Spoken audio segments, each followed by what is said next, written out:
காமமும் காதலும் இயற்கையின் நீதி ஏற்ற தாழ்வுகள் மனிதனின் ஜாதி பாரில் இயற்கை படைத்ததை எல்லாம் பாவி மனிதன் பிரித்து வைத்தானே மனிதன் மாறிவிட்டான் மதத்தில் ஏறிவிட்டான்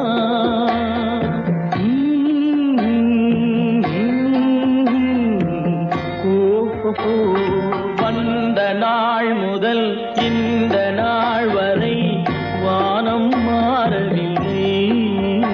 வான்மதியும் மீனும் கடல் காற்றும் மலரும் மண்ணும் கொடியும் சோலையும்